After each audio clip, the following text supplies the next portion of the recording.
itu semua disinggahkan ke Masjidil Aqsa. Maka akhirnya Masjidil Aqsa, khususnya Palestina pada umumnya, disebut sebagai Ardul Anbiya, negerinya para nabi. Gitu. Maka ketika Rasulullah sampai di Masjidil Aqsa, kan konon kabarnya dimakmumin oleh ruh seluruh para nabi. Maka akhirnya Nabi di situ mendapatkan julukan Imamul Anbiya. Gitu. Makanya pertama yang perlu diketahui bahwa Masjidil Aqsa adalah Ardul Anbiya, tempat atau negerinya para nabi. Yang kedua, Masjid Al-Aqsa juga disebut sebagai Qiblatul Ula, kiblat pertama umat Islam. Yang ketiga, Masjidil Aqsa juga salah satu masjid dari tiga. Satu masjid dari tiga masjid yang Rasulullah muliakan dan utamakan, serta diperintahkan untuk dikunjungin. Itu hanya tiga tempat. Rasul menyatakan la tusyaddu rihal illa ila salasati masajid. Tidak diperintahkan untuk mengadakan perjalanan kecuali ketiga masjid. Masjidil Haram, Masjid Nabawi, dan Masjidil Aqsa. Itu udah tahu seperti itu. Dan yang keempat, Masjidil Aqsa disebut sebagai tempat yang tertinggi di dunia. Kalau selama ini setahu kita tempat tertinggi di dunia apa? Gunung apa? Himalaya. Gunung Himalaya paling tinggi. Itu boleh menurut penelitian dunia. Tapi menurut akidah yang Rasulullah sudah alami adalah Al-Aqsa, tempat paling tinggi. Maka selain tadi memang singgahnya para nabi dan rasul, juga tempat yang paling tinggi, wajar dong biar lebih dekat ke langit. Makanya tempat yang paling tinggi alias tempat yang paling dekat dengan langit gitu. Maka sampai ada suatu riwayat mengatakan siapa yang meninggal di Masjidil Aqsa seolah-olah meninggal di langit.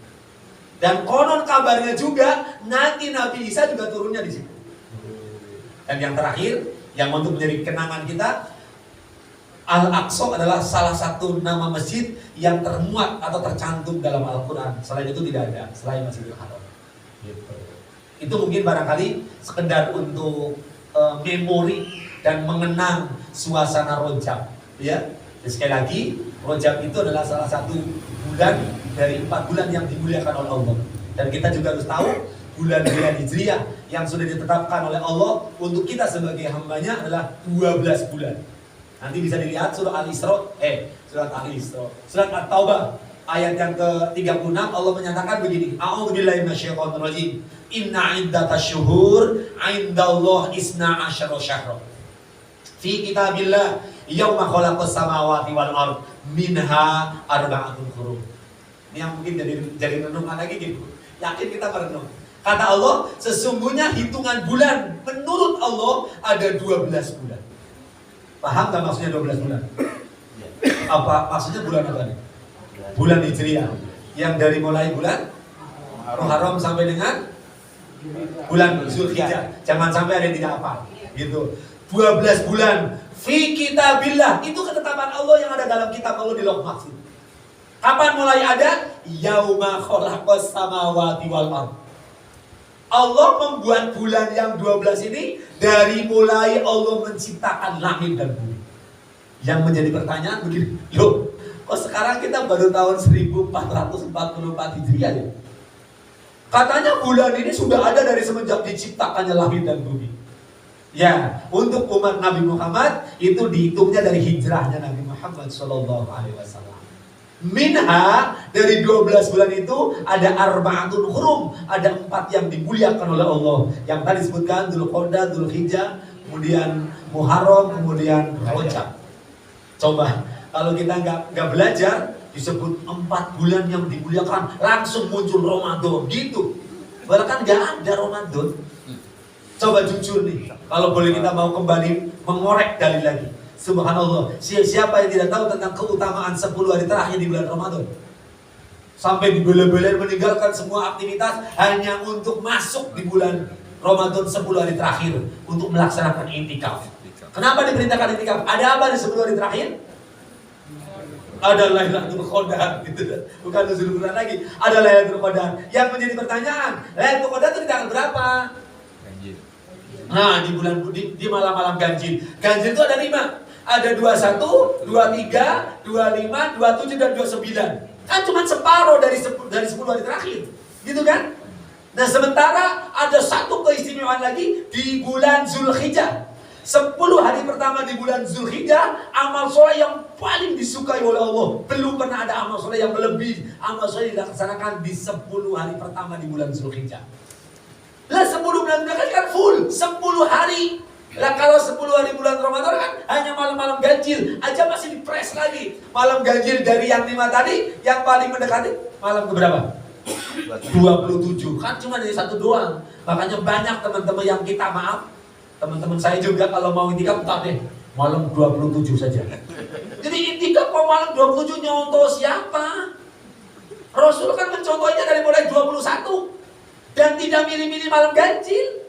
Walaupun itu dalilnya seperti itu, dia tetap dilaksanakan mulai 21 terus 22 terus sampai dengan Lebaran. Itu Rasulullah. Gitu. Tapi kita kan tidak. Ya sudah nggak apa-apa, tapi tahu dulu ilmunya buat kita semua. Oke, itu mungkin tentang Rojab, tentang Isra Mi'raj. Untuk kali ini nambah dulu dia hadisnya. Nah, pas bilang nambah satu hadisnya dibuka. Nanti nggak enak kalau nggak nambah. Kurang pelajarannya hadisku membahasnya Rojab kan sekali. Kemarin terakhir masih ada di bab tentang akhlakul karimah, akhlak yang terpuji.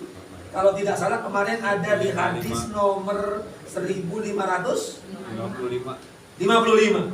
Sekarang 56. Perhatikan. Penting banget buat kita semuanya. Dan indah banget. Rasulullah di situ disebutkan hadis 1556 an Abi Darda radhiyallahu an. Dari Abi Darda radhiyallahu, semoga Allah meridhoinya, anin Nabi sallallahu alaihi wasallam, dari Nabi sallallahu alaihi wasallam qala bersabda. Apa kata Nabi dari Abu Darda? Man radda an irdi akhihi bil ghaib raddallahu an wajhihi an-nar yaumal qiyamah. Kata Nabi, siapa yang menolak kesulitan saudaranya, menolak kesulitan saudaranya bil ghaib, artinya bil ghaib itu dengan tidak diketahui. Kita menolong saudaranya yang lagi kesulitan, tapi kita nggak dikasih tahu. Umpamanya ada salah seorang yang lagi kekurangan, titip dong, saudara buat dia, titip aja. Gitu, titip, ngasih. Tapi dia nggak tahu kalau dari kita. Subhanallah. Ini yang banyak nggak tahu. Rata-rata kalau kita kalau beramal kepengen dikasih tahu. Bahkan ada salah seorang yang ngasih bantuan ke masjid, kemudian nggak diumumin, marah. Kok nggak diumumin sih? Gitu, sampai sebegitunya gitu. Nah, sementara siapa yang menolak kesulitan orang lain dengan tidak diketahui bil ghaib, gitu kan? Raddallahu an wajhi an-nar yaumal qiyamah. Maka Allah akan tolak dia dari azab neraka pada hari kiamat. Jadi makanya buat kita coba sekarang mulai belajar, berlatih amal itu kalau bisa sembunyi-sembunyi. Jangan menampakkan diri. Tapi kalau menampakkan, emang harus menampakkan juga nggak apa-apa. Tapi lebih sempurna dengan tidak diketahui. Ini ada rezeki dari hamba Allah. Udah gitu aja. Bukan, ini dari saya ya. Bukan seperti itu. Tapi dari hamba Allah. Udah. Atau mungkin cukup lah. Titip sama bukti kasih sama saya. Coba. Indah sekali. Ya. Jadi mulai sekarang berlatih. Karena tujuan kita hidup, tujuan kita ibadah cuma satu sebenarnya. Selain kita kepingin mendapatkan akhir husnul khotimah, juga kepingin terbebas dari api neraka itu saja. Jangan terlalu ambisi dengan surga, otomatis. Kalau sudah terbebas dengan neraka, yakin masuk surga.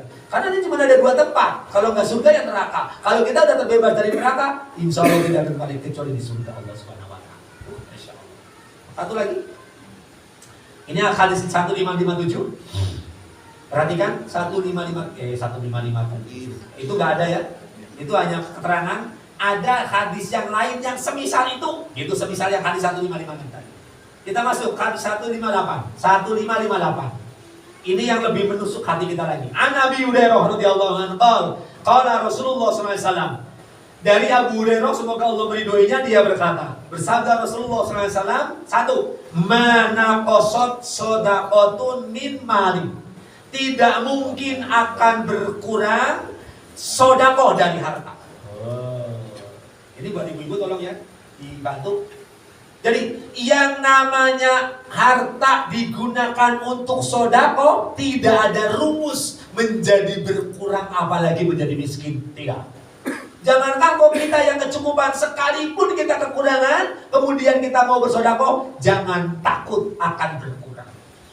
Itu udah jelas sekali sih. Mau dihitung pakai dalil apapun mas, pasti.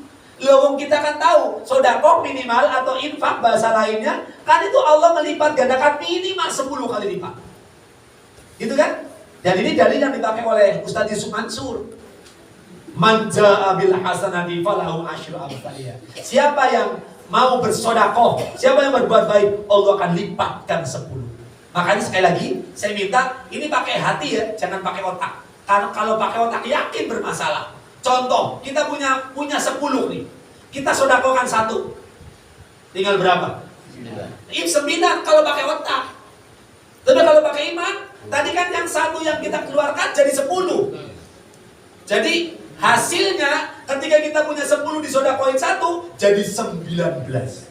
Kalau kita keluarkan 2 28 dan seterusnya. Ini baru dikalikan 10.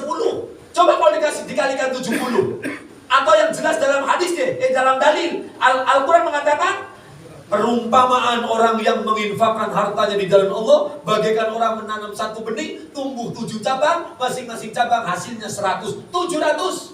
Coba sekalikan, sekali-kali nih. Kita punya 10. Kita keluarkan 1 buat sedekah atau untuk infak. Dikalikan 700, jadi berapa? 709. Iya kan, harusnya meyakini benar kata Nabi. Sedekah tidak akan mengurangi harta, bahkan akan melebihkan harta. Subhanallah. Nah, jangan kayak ibu-ibu yang disuruh tadi. Sedikit, cuma sedikit, agak infak aja kurang, masa buat infak. Nanti lama-kelamaan habis. Itu otak yang didapat dari sekolahan, itu yang merusak pemahaman kita. Gitu. Yang kedua, jadi harta tidak akan, sedekah tidak akan mengurangi.